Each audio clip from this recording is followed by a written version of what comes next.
दर्शकवृन्द नमस्कार। कार्यक्रम विराट बसको यो अर्को श्रृङ्खलामा यहाँलाई स्वागत छ। म बाबुराम खड्का। यस कार्यक्रममा हामी विभिन्न क्षेत्रसँग सम्बन्धित रहेर र जनचासोका अनि समसामयिक विषयमा फरक फरक व्यक्तिसँग प्रत्यक्ष कुराकानी गर्छौं। पछिल्लो समयमा नेपालको राजनीति निकै गर्मागर्मी अगाडि बढिरहेको छ।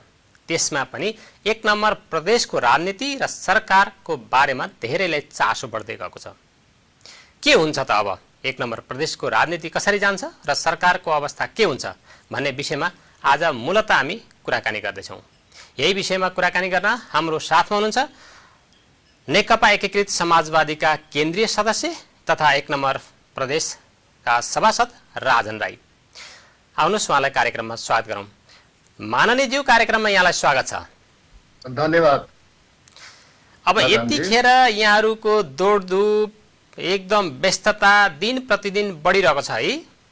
हजुर हजुर, स्वाभाविक हो। यो बेला चाहिने प्रदेशको सरकार निर्माणको अभियानमा हामी छौं र भर्खरै नेकपा एमाले विभाजन भइसकेपछि अर्को दल मुलुकमा स्थापित भएको छ र स्वाभाविक रूपमा यो बेला अग्रगमनका पक्षधर हामी र चाहिँ यथास्थितिवादी अथवा प्रतिगमनकारी शक्तिलाई पराजित गर्नका लागि एउटा राजनीतिक ध्रुवीकरण सुरु भएको छ। त्यसो भएको हुनाले स्वाभाविक रूपमा केही न्यानोपन, राजनीतिक तातोपन मुलुकमा आएको छ र त्यसको अपवाद एक नम्बर प्रदेश पनि हुन सक्दैन। त्यही त, जनताले चाहिँ छुट्याउन साह्रै गाह्रो भएको छ। एउटा राजनीतिक दलले, एउटा पार्टीले अर्को पार्टीलाई यथास्थितिवादी, पश्चगामी भनेका छन्, हामी आफू चाहिँ अग्रगामी भनेका छन्। यो बुझ्न नसक्ने अवस्था छ। को चाहिँ अग्रगामी, को चाहिँ पश्चगामी, को यथास्थितिवादी, को चाहिँ भन्ने कुरा बडा छुट्याउन गाह्रो हो सर्वसाधारणलाई। के हो यो? तथ्य कुरा बताइदिनुहोस् न।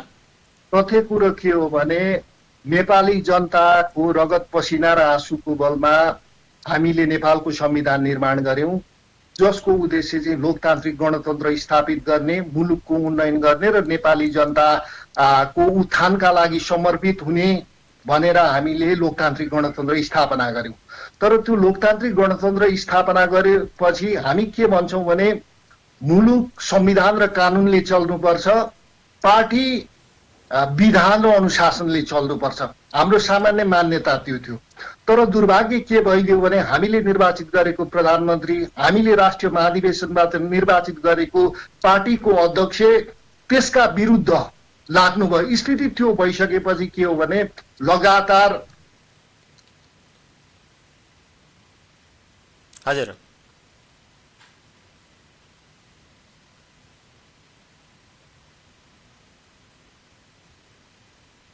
स्थिति रह्यो। हजुर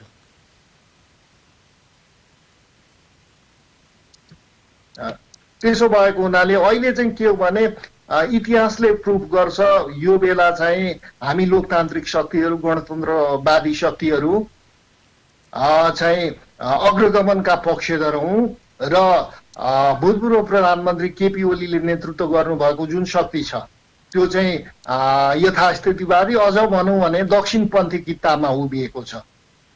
अब यतिखेर यहाँहरू भर्खरै तपाईँ लगायत अरू 10 जना नेकपा एमालेबाट अर्को पार्टी रोज्नुभयो, छुट्टिनुभयो अथवा अर्को पार्टी गठन गर्नुभयो।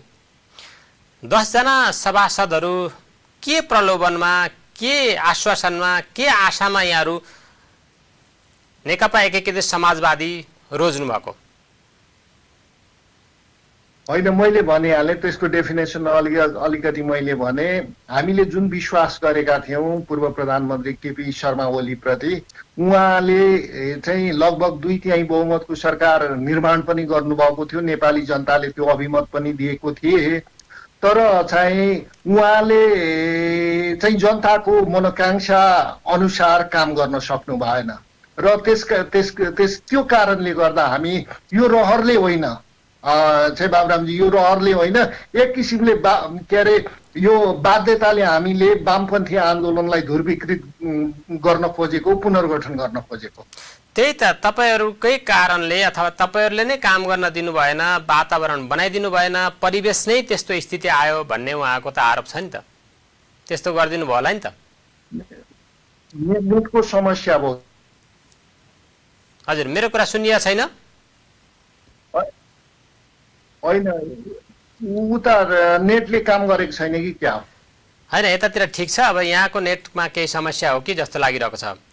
त्यही त अब यतिखेर आएर नेकपा एमालेलाई पनि तपाईहरुले धोका दिनुभयो भन्ने आरोप छ तपाईहरुमाथि। तपाईहरुमाथि नेकपा एमालेलाई धोका दिनुभयो भन्ने कुरा, नेकपा एमालेलाई तपाईहरुले धोका दिनुभयो भन्ने आरोप छ। साच्चै धोका दिनुभएको हो कि अथवा उहाँले नेकपा एमालेले चाहिँ तपाईहरुलाई धोका दिएको?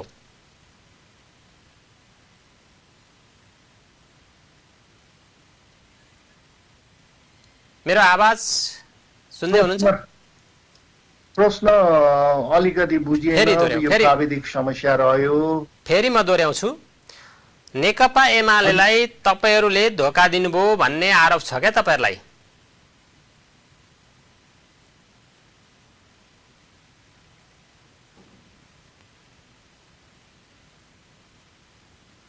उहाँको नेटमा केही समस्या देखिरहेछ। दर्शक पनि मलाई सुन्नुहुन्छ, मैले तपाईको आवाज पनि सुनिरहेको छैन, दृश्य पनि। हामी आज विराट बहसमा 1 नम्बर प्रदेशको सरकार र राजनीतिक अवस्थाको बारेमा चर्चा गर्दैछौँ। हाम्रो साथमा हुनुहुन्छ नेकपा एकीकृत समाजवादीका केन्द्रीय सदस्य तथा 1 नम्बर प्रदेश सभासद राजन राई। उहाँसँगको कुराकानीको क्रम जारी छ, तर हामीलाई अलिकति प्राविधिक समस्या भएको बुझिया छौँ। हामी फेरि यहाँहरुसँग जोडिदैछौँ, त्यसैले एकैछिन हामी छोटो व्यावसायिक विश्राम लिनेछौँ। विश्रामपछि फेरि यहाँहरुसँग हामी कुराकानी गर्नेछौँ। अहिलेलाई एउटा छोटो व्यावसायिक विश्राम।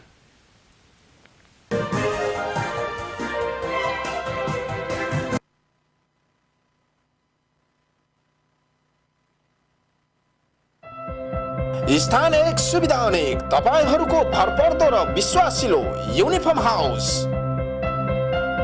हाम्रा सेवाहरू बोर्डिङ स्कुलका तयारी ड्रेसहरू, हाउस ड्रेस, ब्याग, तयारी shirt pant, game dress, hostel dress, sweater, track suit, blazer coat, जुत्ता मोजा, सटिङ सुटिङ टेलरिङ साथै स्पोर्टका सम्पूर्ण सामानहरू उपलब्ध छन्। साथै अर्डर अनुसारका सामानहरू पनि तयार गरिन्छ। प्रोप्राइटर कृष्ण श्रेष्ठ अधिकारी, युनिफर्म हाउस, इटली 6, दिपेन्द्र चौक। फोन 98 520 46 525 025 58 33 54। सेवाको लागि हरदम तयार। जनहितमा जारी सूचना। कोरोना भाइरसबाट आफू बचाऊ र अरूलाई बचाऊ। मुख्य लक्षणहरू: ज्वरो आउने, खोकी लाग्ने, श्वास फेर्न गाह्रो हुने, गन्ध तथा स्वाद थाहा नहुने, पखाला लाग्ने, जिउ गल्ने, खान मन नलाग्ने जस्ता लक्षण आफूमा वा अरूमा भएमा सजग रहनुहोस् र सजग गराउनुहोस्।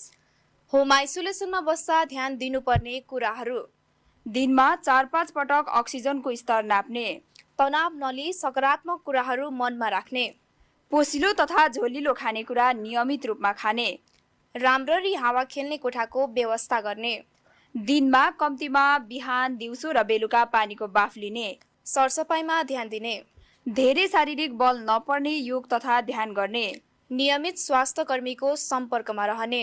बराहा क्षेत्र नगरपालिका सुनसरी। जनहितमा जारी सूचना। कोरोना भाइरसबाट आफू बचाऊ र अरूलाई बचाऊ। मुख्य लक्षणहरू: ज्वरो आउने, खोकी लाग्ने, श्वास फेर्न गाह्रो हुने, गन्ध तथा स्वाद थाहा नहुने, पखाला लाग्ने, जिउ गल्ने, खान मन।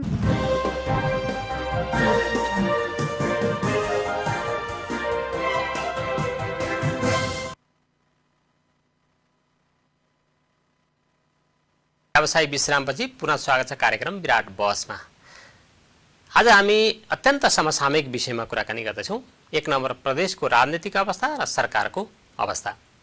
यही विषयमा कुराकानी गर्न हाम्रो साथमा हुनुहुन्छ नेकपा एकीकृत समाजवादीका केन्द्रीय सदस्य तथा 1 नम्बर प्रदेशका सभासद राजन राई। उहाँसँगको कुराकानीको क्रम जारी नै छ। माननीयज्यू, मेरो कुरा सुन्दै हुनुहुन्छ होला सम्भवतः? अलिकति प्राविधिक कठिनाइ देखिरहेको छ यहाँको पक्षबाट।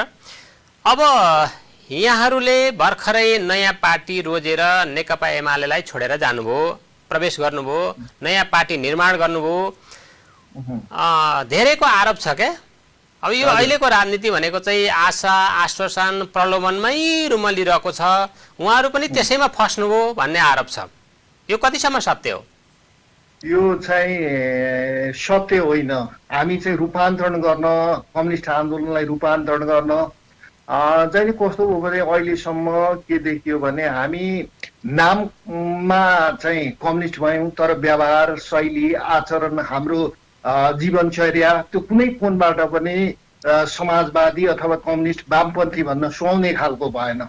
यसैलाई दृष्टिगत गर्दै हामीले जनताको अपेक्षामा खरो उत्रिनका लागि र जनताको सपनाहरूलाई पुरा गर्नका लागि हामी नयाँ कोणबाट नयाँ सिराबाट कम्युनिस्ट आन्दोलनलाई रूपान्तरण गर्न खोजिरहेको छौँ।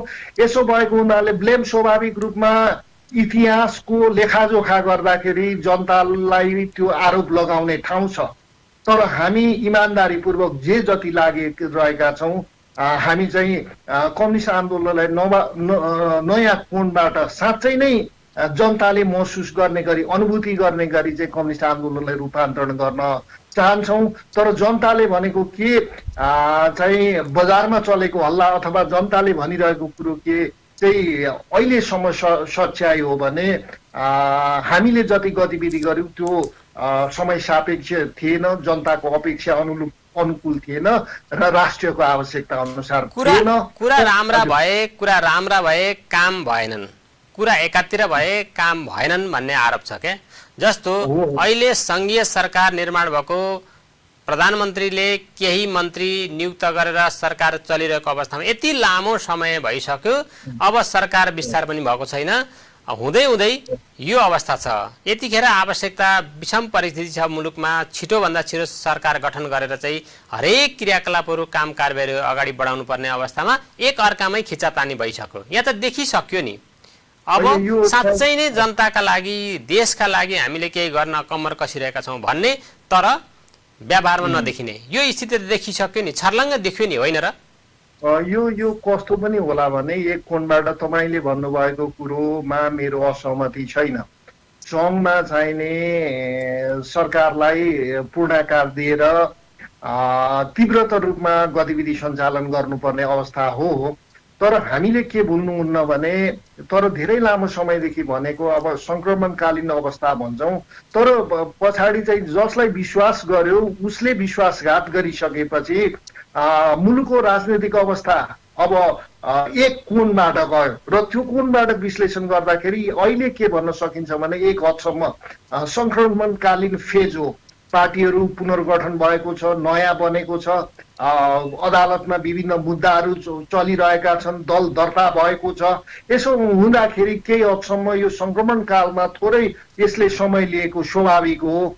तर के चाहिँ हो भने मैले समग्र सबै राजनीतिक दलका सन्दर्भमा भन्न मलाई चाहिने व्यावहारिक हुँदैन मैले भन्न, तर जुन हामीले पुनर्गठन गरेको कम्युनिस्ट पार्टी छ नेकपा एकीकृत समाजवादी, त्यो समाजवादीलाई चाहिँ विशुद्ध रूपमा वैज्ञानिक समाजवाद उन्मुख हुने गरी त्यो सिद्धान्त व्यवहार आचरण हरेक कोणबाट रूपान्तरण गर्ने गरी अब हामी लान्छौँ र भोलिका दिनमा तपाईँले पनि अनुभूत गर्न सक्नुहुनेछ। यिनीहरूले हामी पूर्णै रूपमा अहिले नै पुरै सफल हुन्छौँ भन्ने त्यस्तो दाबी छैन। राजनीतिमा जे पनि सम्भावना हुन्छ, तर हामी इमान्दार प्रयत्न चाहिँ के गर्छौँ भने जनताको मन जित्ने प्रयत्न चाहिँ के गर्छौँ भने साँच्चै नै वास्तविक रूपमा यिनीहरू वैज्ञानिक समाजवादको पक्षधर, कम्युनिस्ट आचरण व्यवहार को कोणबाट ठिक छन् र यिनीहरूले चाहिँ जनताको निम्ति, जनताको उन्नयनका निम्ति, मुलुकको प्रगतिको निम्ति केही गर्न सक्छ भन्ने चाहिँ हामी पुष्टि गर्छौँ। सबभन्दा महत्त्वपूर्ण कुरा के हो भने व्यक्ति उही हो, प्रवृत्ति पनि उही छ। परिवर्तनका लागि चाहिँ प्रवृत्ति परिवर्तन हुनुपर्छ। व्यक्ति उही भए पनि केही फरक परेन, तर प्रवृत्ति फरक हुनुपर्छ। यहाँ प्रवृत्तिमा एक रत्ती पनि परिवर्तन आएको छैन भने परिवर्तन कसरी सम्भव छ? यो नेपाली जनताले धेरै लामो समयदेखि अनुभव गरिसके। अब नेपाली जनता त धेरै चलाख भइसके जस्तो लाग्छ। यहाँहरूलाई कस्तो लाग्छ? नेपाली जनताको चलाखीप्रति म गर्व गर्छु। त्यो हाम्रो सम्पत्ति हो। नेपाली जनताको चलाखीले सकारात्मक खबरदारीले मुलुकको उन्नयनमा बल पुर्याउँछ। राजनीतिक दलहरूलाई त्यसले खबरदारी गर्दा सहयोग पनि पुर्याउँछ। म त्यसको समर्थन गर्छु, प्रोत्साहित गर्छु। तर के हो भने प्रवृत्ति चाहिँ कस्तो हो भने समग्रतामै प्रविधि सबै नेपाली जनताको, नेपाली राजनीतिक कर्मीको, विभिन्न पेसाकर्मीहरूको एकै खालको प्रवृत्ति हो भनेर म मान्न सक्दिनँ। हामीले चाहिँ के गर्नु पर्छ भने अब व्यक्ति हुनै पनि अघि तपाईँले भन्नुभएको छ, व्यक्तिमा पनि अब हामी स्वाभाविक रूपमा रूपान्तरण गर्नुपर्छ भनेर भन्छौँ। जस्तो उदाहरण म तपाईँलाई के दिन चाहन्छु भने अर्को पुस्ता अब राजनीतिमा यो नेकपा एकीकृत समाजवादीमा हिजो उदाहरणका लागि भन्नुहोस्, हिजो तपाईँले मलाई टेलिभिजनमा, तपाईँको लोकप्रिय टेलिभिजनमा बोल्नका लागि मौका कम मिल्न, तर के हो भने आजको दिनमा तपाईँले उमेरले म चाहिँ अलिक चाहिँ अब नेपाली कन्टेस्टमा प्रौढ उमेरकै हुँ, तर चाहिँ राजनीतिक कन्टेस्टको आधारमा नयाँ भनेर भनिन्छ। कतिपय मान्छेले त्यो मलाई मजा त लाग्दैन, युवा पुस्ता भनेर पनि हामीलाई सम्बोधन गर्छन्। हामीले नयाँ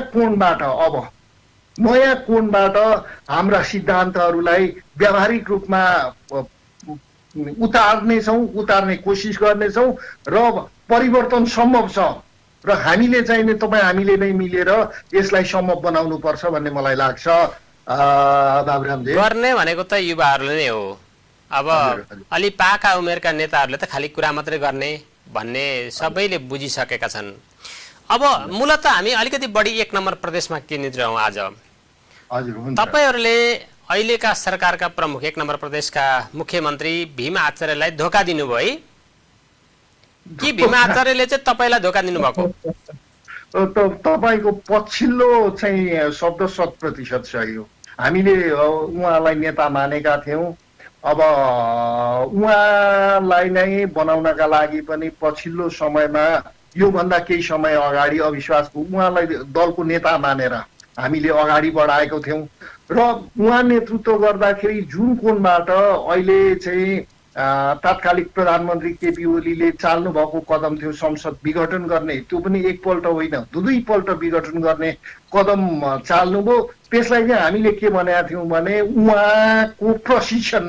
उहाँको प्रशिक्षणमा के भनेको थियौँ भने यो प्रतिगमनकारी कदम हो र यो प्रतिगमनकारी कदमलाई कुनै हालतमा समर्थन गर्न सकिँदैन भनेर उहाँले नै हामीलाई पटक पटक त्यो निर्देशन दिनुभएको थियो। हामीले उहाँका निर्देशनलाई निशर्त पालना गर्यौँ र हामीले के भन्यौँ भने कसरी अगाडि बढ्न सकिन्छ भन्दाखेरि उहाँको भनाइ त के थियो भने केपी ओलीले चाहिँ पार्टीको जिम्मेवारीबाट मुक्त भइसकेपछि मात्रै अगाडि बढ्न सकिन्छ, अन्यथा प्रतिगमन यथावत रहन्छ, जालझेल षड्यन्त्रहरू प्रशस्त हुन सक्छ भनेर उहाँले भन्नुभएको थियो। त्यसो भएको हुनाले चाहिँ के हो भने इमान्दारीपूर्वक भन्नुहुँदा मेरो चित्त दुखाइ पनि छ उहाँसँग। उहाँले हामीलाई जुन सिकाउनु भएको थियो, जुन कुरा पटक पटक सत्य हो भनेर बताउनु भयो, त्यो कुरामा उहाँ अडिग रहन सक्नु भएको। त्यही त यहाँहरू अहिले तपाईँले भने जस्तै गरेर धेरै कुरामा राजनीतिक विषयवस्तुमा प्रशिक्षण दिनुभएको, अब हामी एकसाथ अगाडि बढ्नुपर्छ भनेर अघि बढ्दै गरेको अवस्थामा अत्यन्त मिल्ने साथी आत्मीय मित्र हुँदाहुँदै एकाएक कसरी फेरि यो छुट्टिनु पर्यो त? यहाँहरू कहाँनिर हामी चुक्यौँ त? तपाईँहरूको सिद्धान्त त कहाँ मिलेन त? होइन, हामीले के भनेर भनेको भने त्यही अघि भनौँ अगाडि बढ्नुपर्छ, अगाडि बढ्दाखेरि चाहिँ मिलेर अगाडि बढ्नुपर्छ, प्रतिगमनलाई चाहिँ खारेज गर्नुपर्छ, परास्त गर्नुपर्छ भन्ने जुन मान्यतामा हामी अगाडि बढिरहेका थियौँ, उहाँले त्यसो नगरिकन प्रतिगमनलाई साथ दिने जुन प्रयत्न गर्नुभयो, पहल कदमी लिनुभयो, अब त्यो एक किसिमले भन्दाखेरि अपवित्र रूपमा अवाञ्छित रूपमा उहाँले चाहिँ केपी ओलीसँग सरसल्लाह परामर्श सुरुको फेजमा हामीसँग सरसल्लाह हुन्थ्यो, हामीलाई निर्देशन दिनुहुन्थ्यो, हामीलाई प्रशिक्षण दिनुहुन्थ्यो। तर पछिल्ला चरणहरूमा के हुँदै गयो भने हामीले उत्सुकता जाहेर गर्यौँ तपाईँले के गर्दै हुनुहुन्छ भनेर। हामीभन्दा बढी चाहिँ प्रतिगमनको कितामा चाहिँ उहाँ सरसल्लाह गर्ने, परामर्श लिने, उहाँ उताको नीति निर्देशनलाई पालना गर्ने स्थिति भएपछि र अन्ततोगत्ता त्यो कितामा समाहित भइसकेपछि हामीले चाहिने यो मैले अघि पनि भनेको छु तपाईँलाई, यो चाहिँ वास्तवमा हाम्रो रहर नभएर यो चाहिँ बाध्यता हो। हामीले कम्युनिस्ट आन्दोलन पुनर्गठन गर्न बाध्य भयौँ। त्यतिखेर उहाँ मुख्यमन्त्री हुँदै गर्दाखेरि यहाँहरूले यो कितामा हामी सहभागी हुन सक्दैनौँ है, अर्थात् यहाँनिर हामी सँगै अगाडि बढ्न सक्दैनौँ है भनेर तपाईँहरूले भन्न सक्नुभएको थियो? होइन, त्यो कुरो त हामीले भनेका थियौँ। हामीले के पटक पटक भनेका थियौँ भने त्यतिखेर चाहिँ तपाईँहरू ल ठिक छ हामी अगाडि बढ्नुपर्छ, नेकपा एमालेमै रहनुपर्छ, सरकार बनाउनुपर्छ, सहकार्यका साथ अगाडि बढ्नुपर्छ, मन्त्री बन्नुपर्छ भनेर त्यतिखेर यहाँहरूको आश्वासन थियो? होइन, यो कोणबाट त बिल्कुलै थिएन। के भने हामीले के भनेको थियौँ भने यो प्रतिगमन गर्ने उस्तै पर्दाखेरि हामीले के भनेको थियौँ भने त्यो फर्मल लेखिएन होला, तर इन्फर्मल रूपमा भनिएको हामीले के थियो भने केपी ओली चाहिने ले प्रतिगमन गर्नुभयो, त्यसका निम्ति उहाँले नेपाली जनताका सामु माफी माग्नुपर्छ, नेपाली जनताको सामु माफी मागेर र गल्ती रियलाइज गर्नुभयो भने फेरि पछाडि नीति कार्यक्रमका आधारमा समाहित भएर एकीकृत भएर जान सकिन्छ हामीले भनेका थियौँ। तर कस्तो भने उहाँहरूले चाहिँ के गरिदिनु भने जस्ताका तस्तै उहाँका चाहिने निर्देशनलाई चाहिँ अन्धाधुन्दा मानेर जसरी जानुभयो त्यो कोणबाट हामीले उहाँलाई सहयोग गर्न सक्ने स्थिति रहेन। हजुर, अब यहाँहरू 10 अथवा नेकपा एकीकृत समाजवादीमा 10 जनाले शनाखत गरिसक्नु भएको छ। नेकपा एमाले हामी छोड्यौँ भनेर यहाँहरूले आधिकारिक रूपलाई वैधानिक रूपले अहिले छोडिसक्नु भएको छ। यसो हुँदाखेरि अब भोलिका दिनहरूमा सरकार, 1 नम्बर प्रदेशको सरकारको संरचना कस्तो हुन्छ? सरकारको कसले नेतृत्व गर्छ?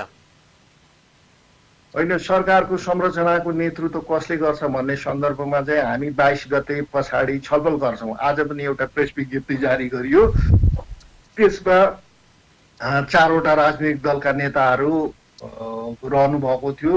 लोकतान्त्रिक सङ्घीय राष्ट्रिय परिषद मञ्चको चाहिँ दलका नेता चाहिँ काठमाडौँ हुनुभयो र उहाँसँग चाहिँ फोनबाट सम्पर्क गरेर संयुक्त सहमतिका आधारमा विज्ञप्ति हामीले जारी गरेका छौँ। र त्यसमा चाहिँ के छ भनेर भन्नुहुन्छ भने अब यो असंवैधानिक रूपमा बनेको सरकारको त अब हामीले यसलाई त खारेजै गर्नुपर्छ भनेर भनेका छौँ। त्यसका अलावा चाहिँ 22 गते पछाडि जब निर्वाचन आयोगले हामीलाई चाहिँ प्रमाणपत्र उपलब्ध गराउँछ, त्यो पछाडि सरकारको नेतृत्व कसले गर्ने हो, कसरी अगाडि बढ्ने हो भन्ने किसिमको छलफल प्रारम्भ हुन्छ। अब भनेपछि अहिले वर्तमान 1 नम्बर प्रदेश सरकार चाहिँ अल्पमतमा परेकै हो, उसले विश्वासको मत लिनुपर्छ कि अब फेरि पनि नेपालको राजनीतिको अड्कल काट्न त्यति सजिलो छैन, परिस्थितिले कोल्टे फेर्न सक्छ? होइन, प्रश्न छ त्यो त। कस्तो छ भने नेपालको संविधानले के भन्छ भने मुख्यमन्त्रीले मुख्यमन्त्रीको पदभार ग्रहण गरेको 30 दिनभित्र विश्वासको मत लिनुपर्छ भनेर संवैधानिक रूपमा प्रावधान छ। तर उहाँले अहिले अब तपाईँले पनि त्यो अङ्कको कुरो गर्नुभयो, यो 5 दलको चाहिँ सहमति हुँदाखेरि उहाँले नेतृत्व गरेको दलको बहुमत पुग्दैन। त्यसो भएको हुनाले स्वाभाविक रूपमा केही दिन रहनु होला, त्यो आफ्नो ठाउँमा छ। तर के हो भने सामान्य नैतिकताका कुरा पनि हुन्छन् राजनीतिमा। सामान्य नैतिकता रहँदाखेरि उहाँले राजीनामा दिए उपयुक्त हुन्छ भन्ने हामीलाई लागेको छ। त्यसरी पनि भन्दा फरक हुन सक्छ, किनकि विश्वासको मत लिने क्रममा पनि त फ्लोर क्रस हुन सक्ने सम्भावना देखियो नि त नेपालको राजनीतिमा त।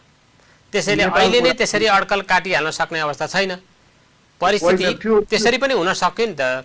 विगतको उदाहरण विगतको इतिहासलाई हेर्ने भने त यो देखियो भनेपछि भोलि पनि त अब यहाँले अहिले भने जस्तो नेपाली काङ्ग्रेस भयो, माओवादी केन्द्र भयो, जनता समाजवादी भयो हैन, यहाँहरूको भयो, अन्य दुईटा एक एक सदस्य भएका अन्य दल पनि हुनुहुन्छ। त्यसो हुँदा त भोलि यति सुनिश्चित तरिकाले भविष्यवाणी गरिहाल्न सक्ने अवस्था कहाँ छ र नेपालको राजनीतिमा? होइन, केही विगतको इतिहासमा त्यो देखा परेको छ। त्यो हाम्रै राजनीतिक दल त्यति बेलाको हामी पनि राजनीतिक नेपाल कम्युनिस्ट पार्टी एकीकृत मार्क्सवादी लेनिनवादीमा रहँदाको सन्दर्भ तपाईँले चर्चा गर्न खोज्नु भएको हो, त्यो म स्वीकार्छु। तर त्यो बेला कस्तो भने संक्रमण भन्दा पनि अझ हाम्रो पार्टीको बिचको अन्तर त चरम उत्सर्गमा थियो, अहिले पनि छ। तर के हो भने त्यो उत्सर्गलाई पार गर्दै हामीले के भन्यौँ भने अब चाहिने केपी ओलीको नेतृत्वमा रहेर काम गर्न सकिँदैन। त्यसो भएको फरक कोणबाट चाहिँ राजनीतिक ध्रुवीकरण सुरु गर्नुपर्छ भनेर जब हामीले भन्यौँ, त्यो पछाडि अहिले 8-10जना सांसदहरू चाहिँ नेकपा एकीकृत समाजवादीको सदस्य भएको छौँ। त्यसो भएको हुनाले एउटा सम्भावना चाहिँ अझै के छ भने फ्लोर क्रस गर्ने चाहिँ तपाईँलाई म निवेदन गरौँ, फ्लोर क्रस गर्ने अरू दलमा केही समय अगाडिको इतिहास, त्यो विगतको सुदूर विगतको मैले कुरो भनिरहेको छैन, केही समय अगाडिदेखिको यो जुन राजनीतिक परिदृश्य नेपालमा देखा परेको छ त्यो यता अरू दलहरूमा त्यो बिचमा स्थिति छैन। र हाम्रो चाहिँ कुरो के हो भने हामीले चाहिँ अब जुन 10जना हामी अहिले नेकपा एकीकृत समाजवादीमा छौँ, उहाँहरूबाट चाहिँ निकै यो चाहिँ सजिलोसँग हामीले त्यो पार्टी पुनर्गठन गरेको होइन नि। यसमा हाम्रो रगत छ, यसमा पसिना बगेको छ त्यो पार्टी निर्माण गर्नको लागि। त्यसरी हाम्रोबाट कुनै सम्भावना छैन। तर एउटा तपाईँलाई सम्भावनाका कुरा म तपाईँलाई निवेदन गरौँ, एउटा सम्भावना चाहिँ के छ भने अझै 22 गतेसम्म दल चुन्ने स्थानीय तह र प्रदेशमा त्यो निर्वाचन आयोगको मिति छ।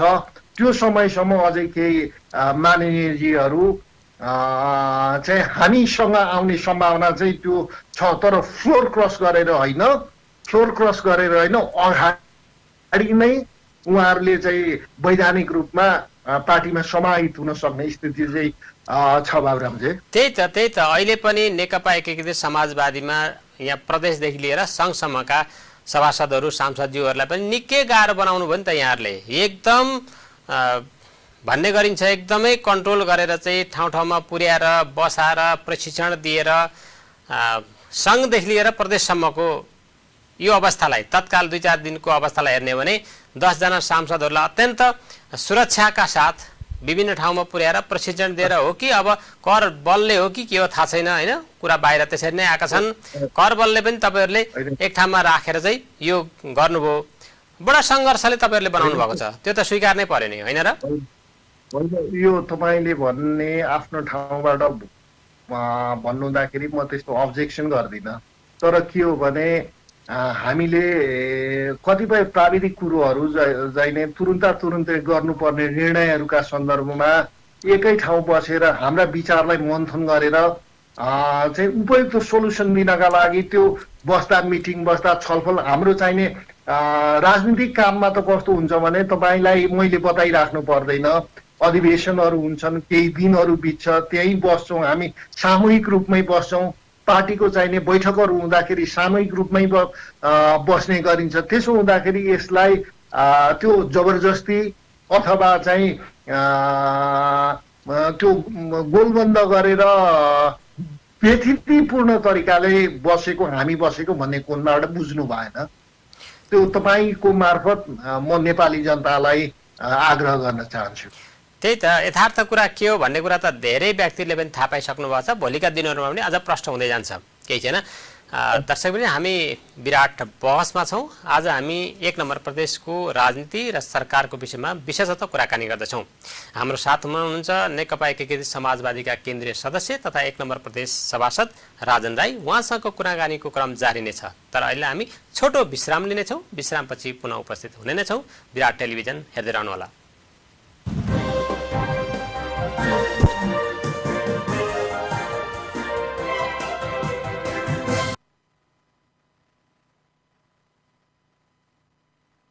जनहितमा जारी सूचना। कोरोना भाइरसबाट आफू बचाऊ र अरूलाई बचाऊ। सतरजपाटी गाउँपालिका धनकुटाको तर्फबाट भन्नुपर्दाखेरि अहिले पनि अब कोभिड-19 महामारीको चाहिँ अब विभिन्न रूपहरू देखा पर्ने क्रम जारी रहेको छ।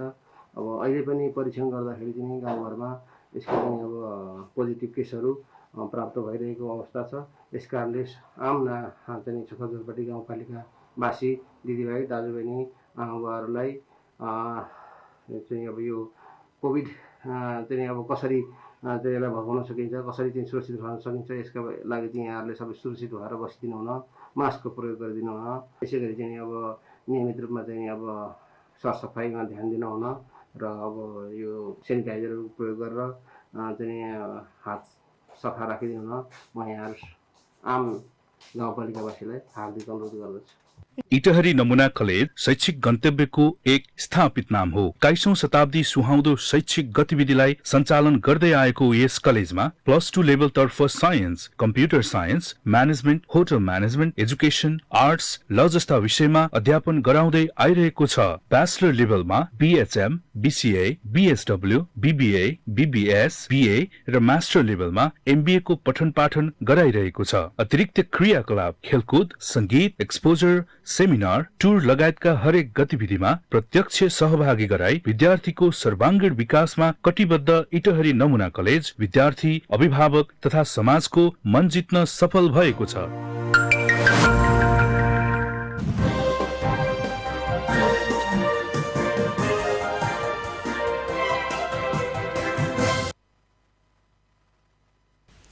यो छोटो व्यावसायिक विश्रामपछि पुनः स्वागत छ कार्यक्रम विराट बहसमा। आज हामी खास गरी समसामयिक विषय, त्यसमा पनि 1 नम्बर प्रदेशको सरकार र राजनीतिक विषयवस्तुमा केन्द्रित रहेर कुराकानी गर्दैछौँ। हाम्रो साथमा हुनुहुन्छ नेकपा एकीकृत समाजवादीका केन्द्रीय सदस्य तथा 1 नम्बर प्रदेशका सभासद राजन राई। माननीयज्यू, अब केही समय पश्चात अथवा 1 हप्ता पछाडि सरकार निर्माण गर्ने कसरत यहाँहरूले सुरु गर्नुहुन्छ। दुःखलाग्दो कुरो के छ भने नि, अब भोलि 2 भन्दा बढी राजनीतिक पार्टीहरूको सरकार गठनको प्रक्रिया अगाडि बढिसकेपछि केन्द्रीय सरकारको जस्तै अथवा संघीय सरकारको जस्तै भागभण्डा नमिलेर या अन्य कारणले गर्दाखेरि सरकार गठन गर्न ढिलो भएर जनतालाई प्रत्यक्ष असर पर्छ कि भन्ने धेरैलाई चिन्ता र चासोको विषय छ। के भन्नुहुन्छ? यो स्वाभाविक रूपमा यो अनुमानहरू छन् जनताको बीचमा, यो छ र जनताले लगातार रूपमा तपाईहरु मार्फत प्रत्यक्ष रूपमा पनि हामीलाई खबरदारी गरिराख्नु भएको छ। यही कुरालाई दृष्टिगत गर्दै अब राजनीतिमा चाहिँ अब्स्ट्याकलहरू, विभिन्न अब्स्ट्याकलहरू त स्वाभाविक रूपमा छ। त्यसो भएको हुनाले तपाईले भनेको कुरोलाई पूर्ण रूपमा यो हुँदैन भन्ने ठाउँमा म छैन। तर के चाहिँ हामी प्रयत्न गर्छौं भने तपाईहरुले लगातार गरिराख्नु भएको, जनताहरुको तर्फबाट गरिराख्नु भएको खबरदारीको आधारमा सकभर हामीले त्यो नहोस्, त्यस्तो नगरौं, मुलुकको उन्नयनका लागि, 1 नम्बर प्रदेशको जनताको उन्नतिका लागि हामीले छिटो छरितो रूपमा हाम्रा गतिविधिहरूलाई सञ्चालन गर्नुपर्छ, सरकार निर्माण गर्नुपर्छ। सरकारका पोर्टफोलियोहरू विभाजन गर्दाखेरि चाहिँ अन्यल हुनु हुँदैन भन्ने कुरोमा अत्यन्त कन्सियस छौं हामी। र त्यो कुरो चाहिँ के हो भने अघि पनि मैले भने 22 गते पछाडि हाम्रो त्यो चरण सुरु हुन्छ र अनौपचारिक रूपमा कुरो गर्दाखेरि हामीले अघि दलहरूको बैठकमा के कुरो उठेको छ भने यस्तो किसिमको चाहिँ अब्स्ट्याकलहरू सिर्जना नहोस्, यो कुरोमा हामी सजग हुनुपर्छ भन्ने कुरो सल्लाह गरेको छौं। र म तपाईको लोकप्रिय टेलिभिजन मार्फत प्रदेश नम्बर 1 को जनतालाई के आग्रह गर्न चाहन्छु भने थोरै समस्या हुँदै नहुने भन्ने सोच्यौं भने त्यो बेठिक हुन्छ। तर पनि हामीले के चाहिँ प्रयत्न गर्छौं भने हामी राम्रोसँगले आगामी सरकार अगाडि बढ्ने कुरोमा हामी प्रयत्न गर्छौं, कोसिस गर्छौं र त्यो कोसिस अन्ततः सार्थक हुन्छ भन्ने कुरो म तपाईहरुलाई विश्वास दिलाउन चाहन्छु। त्यसो भयो भने त राम्रो। अब फेरि यसो केही बौद्धिक वर्गहरूको विचार छ के अब धेरै लामो समय छैन, 18-20 महिना जति बाँकी छ। अब यो बीचमा कति नै उपलब्धि होला र सरकारमा जानेहरूले चाहिँ आफ्नो पोर्टफोलियो चाहिँ पक्कै बढाउनुहुन्छ, मुख्यमन्त्रीमा अथवा मन्त्रीहरूमा म भए है भन्ने एउटा चाहिँ आफूमा गर्व गर्ने ठाउँ चाहिँ हुन्छ, काम चाहिँ कति नै होला र भन्ने बौद्धिक वर्गको पनि एउटा चिन्ता छ, त्यही त होला नि। त्यो स्वाभाविक रूपमा चिन्ता स्वाभाविक रूपमा हो, तर के हो भने हामीले पूर्ण रूपमा जनताप्रति प्रतिबद्ध भएर गर्दाखेरि अझै पनि गर्न सक्ने छिटो छरितो रूपमा गर्ने कामहरू छन्।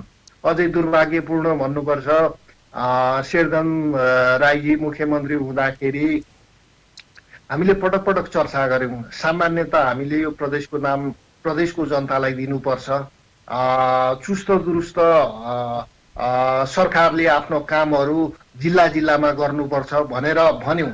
तर त्यो बेला त्यति बेलाको सरकारले म चाहिँ त्यो दलको सदस्य पनि भएको हैसियतले आत्मालोचना पनि म जनताहरू गर्न सकिन्छ, तर गर्न चाहन्छु। तर त्यो बेला सरकारको नेतृत्व गर्नु हुनेले शेरधन राई लगायत मन्त्री मण्डलका सदस्यहरूले त्यो काम गर्न सक्नु भएन। त्यसमा त तपाईहरुको पनि त सहयोग भएन नि त, त्यतिखेर त राम्रो बहुमत प्राप्त थियो 1 नम्बर प्रदेशमा हैन, गठबन्धन थियो। तर खै त अब तपाईहरु त्यो ठाउँमा बसेर त्यतिखेर चाहिँ नगर्ने अनि यतिखेर आएर अरूलाई आरोप लगाएर त कसरी बुझ्लान् त जनताले? होइन, कस्तो भने प्रदेशको सांसदले सहयोग गर्ने भनेको चाहिँ के हो भने नीति कार्यक्रम पास गर्दा संसदमा सरकारले लिएको विधेयकमा छलफल गर्दाखेरि सरकारको रचनात्मक कामलाई सहयोग गर्ने कुरामा कहीँ हामीले चाहिने अब्स्ट्याकल सिर्जना गरेनौं। त्यो बेला तपाईले चाहिँ हेर्दा हुन्छ, संसदमा रेकर्ड छ, हामीले कहिले कतै रोकआउट गरेनौं। हैन, त्यतिखेर तपाईहरुको सरकार थियो एकदम तपाईहरु लागि परेर चाहिँ नाम राख्दाखेरि त हुन्थ्यो नि त। दुःख लाग्दो कुरो यत्रो समयसम्म सुरुका वर्षमा केही समस्या होला, दोस्रो तेस्रो वर्षसम्म पनि नामकरण नहुनु भनेको त तपाईहरुको पनि ठूलो दोष हो नि त। होइन, त्यो दोषको मैले अघि नै त्यो मैले उत्तर दिनुभन्दा अगाडि नै मैले तपाईँ मार्फत जनतासँग आत्मालोचित भएको छु। त्यसमा मेरो हिस्सेदारीमा भाग कति लाग्छ त्यो बिहोर्नको लागि तयार छु। मैले पटक पटक संसदको रोस्ट्रममा उभिएर सरकारको रचनात्मक आलोचना पनि गरेको छु। त्यो बेला तपाईले रेकर्ड हेर्न सक्नुहुन्छ। औपचारिक रूपमा संसदमा बाहेक अनौपचारिक रूपमा पनि र विभिन्न फोरमहरूमा पनि मुख्यमन्त्रीसँग रहँदा मन्त्रीहरूसँग रहँदाखेरि पनि मैले त्यो विषयमा सरकारलाई झगझगाएको छु। त्यो त तपाईहरुको धर्म नै हो नि, म कुटे जस्तो गर्छु त रोए जस्तो गर भन्ने न हो नि, त्यो त तपाईहरुको धर्मै हो। तर यथार्थमा चाहिँ हुन सकेन क्या, यथार्थमा चाहिँ फरक कुरा रह्यो। नाम दिन सकेनौ प्रदेशलाई, त्यो मैले तपाईलाई अघि पनि आत्मालोचित भइसकेको छु। र म के प्रतिबद्धता जाहेर गर्न चाहन्छु भने आगामी सरकार निर्माण हुँदाखेरि स्वाभाविक रूपमा एउटा पार्टीको केन्द्रीय सदस्यको हैसियतले र अहिलेको यो जुन आन्दोलन छ पुनर्गठनको आन्दोलनमा सशक्त रूपमा चाहिँ लाग्ने एउटा राजनीतिक कर्मीको हैसियतले मेरो भूमिका स्वाभाविक रूपमा हिजोको दिनभन्दा उल्लेखनीय स्वाभाविक रूपमा रहन्छ नै भन्ने मलाई लाग्छ। र त्यो बेला मैले चाहिँ के हो भने सरकारलाई आग्रह गर्छु, म कुन फोरममा हुन्छु त्यो बेला मैले अब संसदको फोरमबाट अथवा एउटा राजनीतिक कर्मीको हैसियतले म सरकारलाई सुझाव दबाव दिन्छु। र अहिले के कुरामा हामी सबै विश्वस्त छौँ भने अब छिटै प्रदेश नम्बर 1 ले नाम दिनेछ भन्ने कुरोमा म तपाईलाई विश्वस्त गराउन चाहन्छु। हजुर, अब हामी कार्यक्रमको अन्ततिर आइपुगेका छौँ। अब यो नेकपा एकीकृत समाजवादी र नेकपा दुई धारमा गइसकेपछि यसको प्रभाव असर स्थानीय तहमा पनि राम्रैसँग देखिएको छ। आफ्नो संगठनलाई कसरी मजबुत बनाइरहनु भएको छ? अझ भनौँ यहाँ त खालि यतिखेरको अवस्था भन्ने हो भने त एकले अर्कालाई आरोप लगाउने, आक्षेप लगाउने, आलोचना गर्ने, नाना थरीका गाली गलौज गर्ने, यो राजनीतिक संस्कारबाट हामी कहिले माथि उठ्छौँ? होइन, त्यो अब कस्तो छ भन्नुहुन्छ भने आलोचना गर्दा आरोप लगाउँदाखेरि हाम्रो कोणबाट बेसरी चाहिँ उत्ताउलो तरिकाले हामीले आरोप लगाएको छैनौँ। हामीले चाहिने विधि विधानका कुरा गरेका छौँ। त्यो आलोचनामा शिष्टता छ। तर के अरे केपी ओली पूर्व प्रधानमन्त्रीले अब छापाहरूमै आएको छ, मिडियाहरूमा आएको छ, बार्दलीबाट समेत उफ्री अब त्यो शब्दको कोणबाट भन्दाखेरि अलिकति तल्लो स्तरको शब्दहरू प्रयोग गरिराख्नु भएको छ। यो चाहिँ म के भन्न चाहन्छु भने उहाँलाई, उहाँका सचिवालयलाई, अब पूर्व चाहिने सल्लाहकार हुनुहुन्थ्यो सल्लाहकारहरूलाई यो भनाइले पनि, यो उत्ताउलो भनाइले पनि पार्टीमा समस्या गरेको र त्यस्तो गर्नुहुन्न भन्ने कुरो म तपाईँको टेलिभिजन मार्फत म राख्न चाहन्छु। अन्तिममा फेरि पनि एउटा जिज्ञासा, धेरै जनतालाई यो चासोको विषय पनि छ। अब नेपाली काङ्ग्रेसको अहिले 1 नम्बर प्रदेशको कुरा गर्ने भने नेपाली काङ्ग्रेसको 21 सिट छ, माओवादी केन्द्रको 15, तपाईँहरूको 10 भयो। यस अर्थमा नेपाली काङ्ग्रेसको तर्फबाट मुख्यमन्त्री बनेर सरकार संरचना हुने पक्का-पक्की हो? त्यो कस्तो छ भन्नुहुन्छ भने अघि पनि मैले 1-2 चरण प्रसङ्गवश यो कुरो गरेको छु। किनभने तपाईँहरूका बीचमा एकदम एकपक्षीय बहुपक्षीय विभिन्न ठाउँमा विभिन्न समयमा एकदम घनीभूत रूपले वार्ता भइरहेको छ, कुराकानी चलिरहेको छ, आन्तरिक सहमति भइसकेको छ भन्ने जनतालाई। यो कुरो कस्तो छ भने यो हामीले मात्रै निर्णय गर्ने कुरो पनि छैन हैन। यो चाहिँ अब सङ्घदेखि लिएर पार्टी राजनैतिक दलका शीर्षस्थ नेताहरूमा पनि छलफल स्वाभाविक रूपमा हुन्छ नै। र मलाई के लाग्छ भने हामीले पनि, तर निर्णायक त हामी नै हौँ, माथि सबै माथिबाट थोपारेको कार्यान्वयन गर्नुपर्छ भन्ने होइन। हामी सरसल्लाहमा पनि छौँ र के हो भने अहिले चाहिँ सरसल्लाह हुँदाखेरि हामीले के निष्कर्ष निकालेको छौँ भने एउटा मैले तपाईँलाई एउटा उत्तर दिउँला, तर के भने सार्वजनिक रूपमा अहिले चाहिँ पछाडि 22 गते पछाडि त्यो छलफल गरेर मिडिया मार्फत जनतालाई पनि सम्प्रेषण गर्ने, अहिले चाहिँ तत्कालै त्यो कुरो उठाउन अलिकति हतार हुन्छ कि भन्ने कोणबाट भइरहेको छ।